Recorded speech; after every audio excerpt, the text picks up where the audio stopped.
What's good, YouTube? It's your boy, Blue Blood Sports TV, back at y'all with another one. So, we had some falsified news that was leaked and going viral, as it's being reported that former unified WBA, WBC, IBF welterweight world champion, superstar boxer, world champion, who was widely considered to be top 10, if not top 5 pound for pound best fighters in the world, in Errol the Truth Spence Jr. Errol Spence Jr. is 28 wins, 1 loss, no draws, 22 big wins by way of knockout. He is 33 years of age, 5'9.5" with a 72-inch armage. He's coming off of suffering the first loss of his career. He's coming off of the first devastating loss, not just a loss, but the first devastating loss of his career.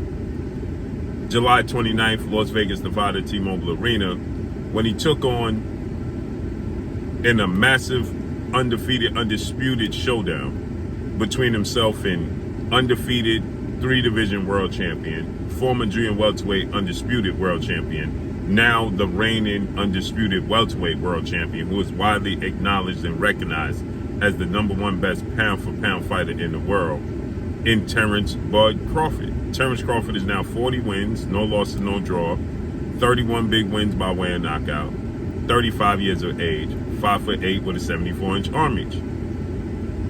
Errol Spence lost this fight in dominating fashion. Errol Spence was dropped 3 times and stopped in the 9th round. He won the first round, in my opinion. He got dropped in the 2nd round.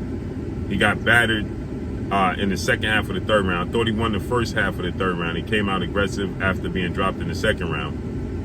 But then in the second half of the 3rd round, Terrence Crawford seized the momentum, took over the fight, and absolutely started to batter Errol Spence from that point forward.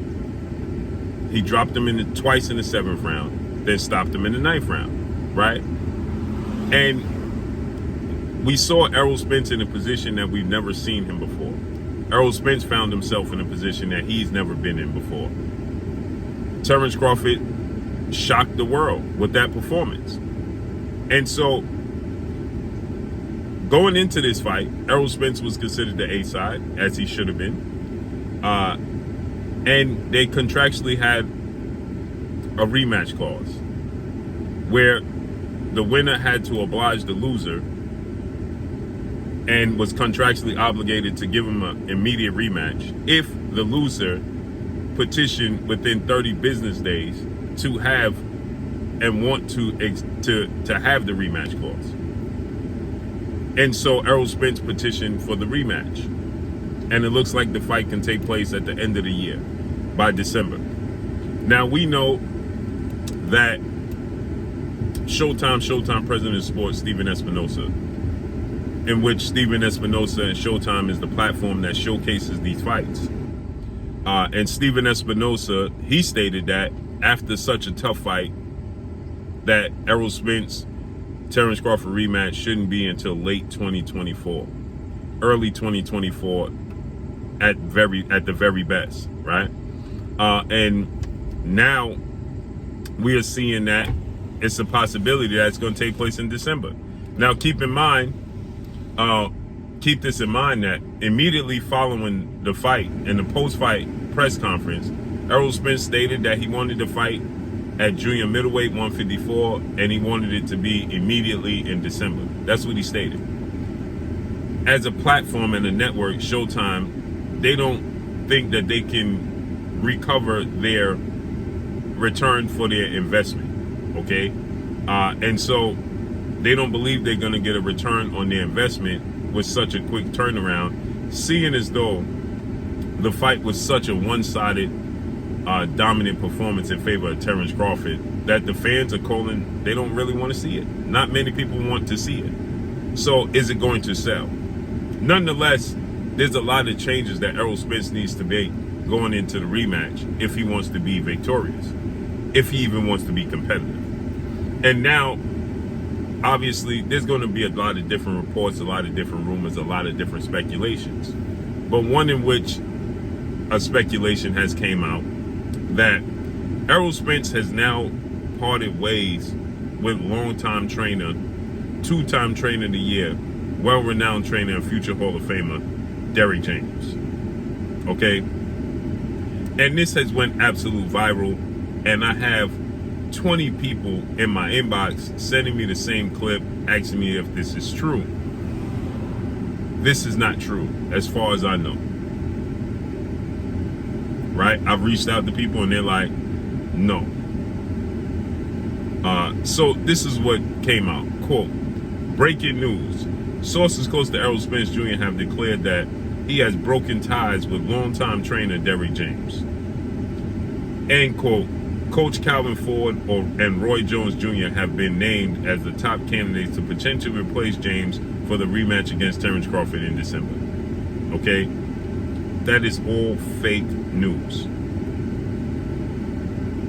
It's all fake news. Okay? Today is September 3rd. All right? This is September 3rd. This came out today, this morning. And it went viral. I know many people feel like there's some changes that needs to be made. First and foremost, I don't know if they have repaired their relationship, but Roy Jones and Errol Spence doesn't even have a relationship. Okay? Roy Jones' style is not comparable to that of Errol Spence's physical abilities. Now, Roy Jones knows the sport of boxing. He knows the game. Derrick James is a well-renowned trainer. There's things that Errol Spence needs to clean up and changes he needs to make. But you have to keep in mind, Errol Spence has to have what works for Errol Spence physically. He's not going to suddenly turn into Roy Jones, athletically, Roy Jones and Jerome Boutinnis. That's not who he is. That's not what he does. He's fundamentally sound. He has to stay fundamentally disciplined. He has to be clean up his defensive flaws, the mistakes that he makes. Those are the things that Errol Spence needs to clean up. Errol Spence is not going to suddenly become extremely twitchy, extremely athletic. That's not who he is. Okay? And as far as Coach Calvin Ford, Coach Calvin Ford trains a fighter, 3-division world champion, 5-time world champion, superstar boxer Gervonta Tank Davis. Gervonta Tank Davis is a southpaw like Errol Spence. They have similarities, but Gervonta Tank Davis is more twitchy than Errol Spence. So a lot of the flaws that Gervonta Tank Davis makes, a lot of similar flaws, he cleans it up with his athletic ability, right? So, and Errol Spence and Derrick James have started their career together. They started this journey together. Derrick James, I believe, works wonders with Errol Spence. I believe that there's tweaks that needs to be made, additions they need to bring in. For one, I think that Errol Spence needs to go back with his initial strength and conditioning coach, Blu-ray Fitness, whom he went 11 wins, no loss, no draws, 11 wins by way of knockout with Blu-ray. And since he's parted ways with Blu-ray, that has went away. Okay? I think he needs to get back with Blu-ray Fitness, his strength and conditioning coach. And I do think that Derrick James should broaden his horizons with bringing on somebody, an extra set of eyes. Okay? Derrick James is, extremely busy. He has other world champions, other fighters, Frank Martin, Anthony Joshua, Jamel Charlo, to name a few, and now Ryan Garcia added to his stable. I definitely think that Derrick James should, bring in another set of eyes to help him along. As you look at Terrence Crawford's team, they have 3-4 trainers outside of Brian Bomac McIntyre that work with him. You can't do it alone. I would say that.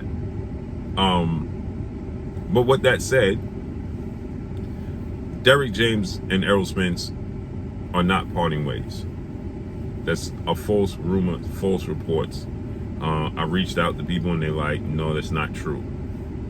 Derrick James is not parting ways. with Errol Spence, and Errol Spence not parting ways with Derrick James. Adjustments needs to be made for the rematch because Terrence Crawford was better than Errol Spence at his faster hands, faster feet. His reflexes were better. His ring IQ showed better. His control of distance and the pace of the fight was better. He was stronger than Errol Spence, hence the reason why I say he needs to bring back Blu-ray fitness. He beat his foot placement was better than Errol Spence. His jab ultimately was better than Errol Spence. He has to be better at least in 4 of those areas than Terrence Crawford. He has to attempt to at least get as physically strong as Terrence Crawford, if not stronger. That's number 1. He has to have a better control of distance and range than Terrence Crawford. That's number 2. He has to have a better, more accurate, active jab and offset Terrence Crawford's jab. That's number 3. And he has to get his head off the line. That's number 4. In those 4 areas, Errol Spence needs to be better than Terrence Crawford if he wants to be successful and at least competitive. Parting with Derrick James is not the answer, especially in a short period of time. Errol Spence is suspended from boxing activities until September 28th, so he has 25 more days of suspension currently right now. Errol Spence has to, deal with sparring partners that give him different looks because Terrence Crawford's southpaw stance was an issue for Errol Spence. That's another piece of the puzzle that he has to, that's number 5, that he has to make an adjustment with, right? He can't allow Terrence Crawford to be better in every avenue, in every aspect of this fight. And so, just to be better than Terrence Crawford in 2 aspects will make it more competitive. Now, Terrence Crawford has the ability to switch from southpaw to orthodox. So, Terrence Crawford came out this fight entirely in a southpaw stance. Never switched.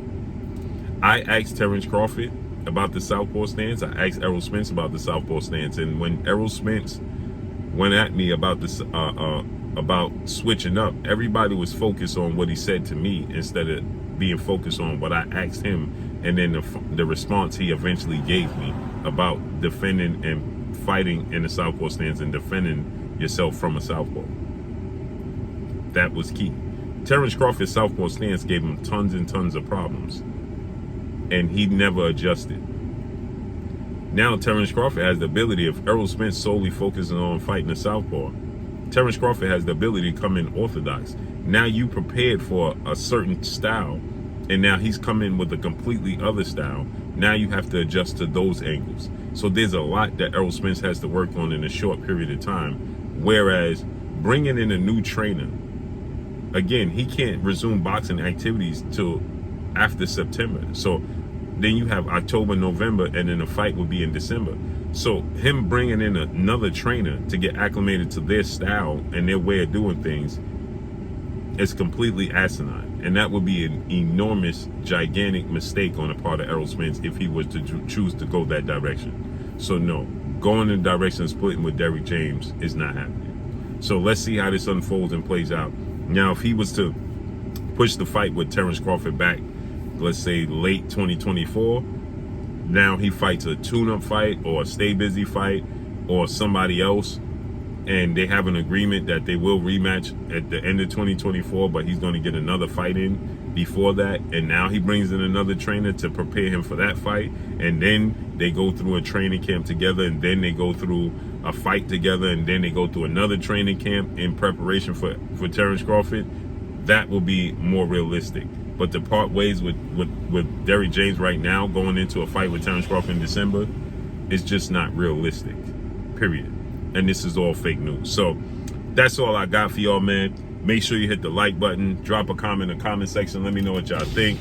Y'all already know what it is. It's your boy Blue Blood Sports TV. Hate, like, comment, and subscribe. You haven't subscribed, hit the subscribe button, hit the like button, hit the bell icon to get all the new notifications. Follow me on Instagram at Blue Blood Sports TV, all one word. I'm gone. Peace.